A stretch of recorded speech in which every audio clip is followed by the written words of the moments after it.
Hello everyone, this is Laris290, and I'm here today to give you my thoughts on Kingdom, chapter 549, entitled 3 Miscalculations. And so right from the start of this chapter, it's clear that this will be a Kyoukai focused one. And as we'll find out, this chapter is indeed one long 20-page epic of Kyokai's achievements, well with a little bit of Shin sprinkled in here and there. So, we have Gyou'un starting off, who's desperately fighting for his life. And while he's informed that the centre has devolved into an outright melee, with their soldiers and Gyou'un fighting at it, he's only preoccupied with wondering how Kyoukai could possibly turn the tide of this battle. And with that, we have the sight of both soldiers, bloody and bruised, stabbing one another, desperately crawling, murdering in any way they can. The Gyou'un soldiers are informing their troops to grind them down as much as possible. Their spears cannot stop until all of the Shin unit members are dead. And even Kanto here is concerned at how desperate the situation is, despite trying to inspire the troops, whether through insults or fear. But at that moment, he is amazed by the sight of Sugin, who's finally getting serious. Sugin, with his swordsmanship, is able to slice and dice up all of these Zhao soldiers. And yet, he's even more shocked when Bihei tells him that yes, Sugin is strong, but it's only because he's been able to survive sparring so much with Kyoukai. To which Kanto asks, is Kyoukai herself even stronger? And Bihei tells him, of course, she's leagues ahead. The moment she gets serious, it's like she's not even human anymore. And Kyoukai here slices and dices even more. The soldiers are nothing more than putty to her. She takes off their heads in an instant, decapitates them, cuts them in half. She's mowing them down left, right and centre.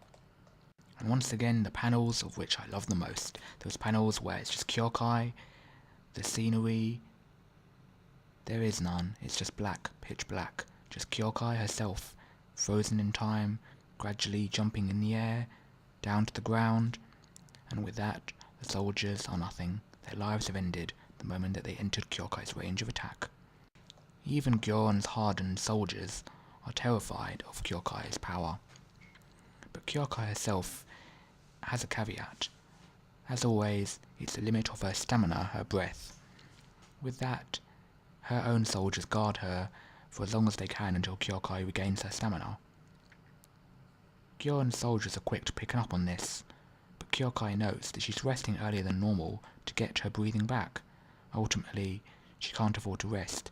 The purpose of this is to purely kill as many Zhao soldiers as possible, to get their numbers down as much as she can. Otherwise, they'll have no chance of winning this fight whatsoever. The next panels are wordless, but they speak volumes of just how much carnage and death has occurred on the battlefield. We have Gyou'un here, who's barely alive, Sosui and Ten. They say nothing, but they're merely looking at how much blood and guts and fear and despair has been spilt onto this battlefield, has been engraved into the ground. Truly, it is an image befitting of the Kyoukai or Scarlet Plains.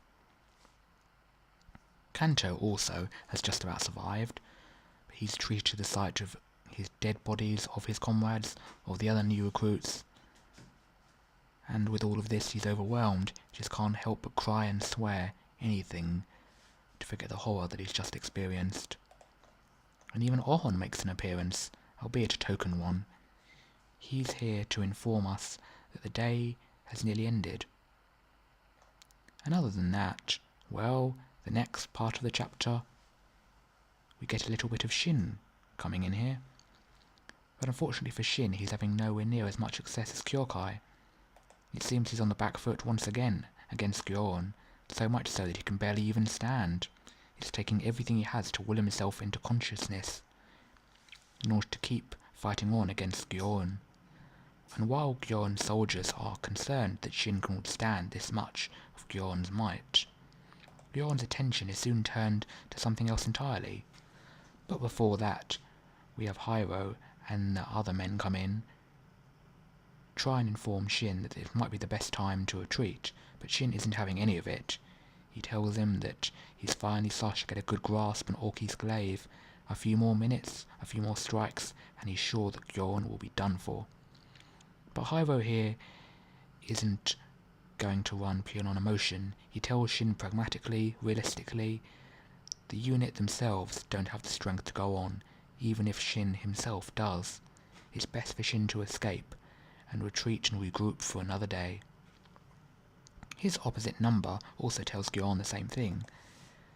And not just that, they've received some unfortunate news. That great blaze on the left identified by Gyou'un is still not reached its conclusion. With this, Gyou'un takes a moment to ponder everything that has happened within this past day. Has he really become so pitiful, he wonders? Have his instincts, so famed on the battlefield, finally grown so dull? Or is it that after having returned to the battlefield after 12 long years in self-imposed isolation, his glaive can only wield half of its original strength? And with that, Gyou'un decides to see what has become of that battlefield. Shin is determined to pursue him till the end, but finally he gives way and collapses. And now Gyou'un finally reaches that famed battlefield, with his horse stepping through the blood and guts and bodies that have fallen there. He comes upon a sight that shocks even him. That of Kyoukai, bloodied and bruised and battered but not down, standing upon a mountain of corpses, on a mountain of flags. Gyou'un himself is maybe not terrified, but unnerved by the sight of this woman who has caused so much death and carnage just by herself. Gyou'un finally comes to understand there were 3 things he'd miscalculated. The first was that Shin could have even predicted his surprise attack on their headquarters. The second being that Shin himself would be able to withstand so much of Gyou'un's attacks. But the most unsettling of all for Gyou'un was that, aside from Shin himself, that the Hisshin unit could contain a fighting officer who could influence the battle so much. And with that, seeing the dreadful figure of Kyoukai standing, for a brief moment the image of one of the 6 great generals flashes within Gyou'un's mind. Could it be that of Kyo? Who can say? But Gyou'un has no choice but to re-evaluate the Hisshin unit and consider what he can do now to turn the battle in his favour. And with that, the chapter ends. Will next chapter bring him more fortune? We can only wonder. But give me your thoughts on this chapter. I enjoyed it thoroughly.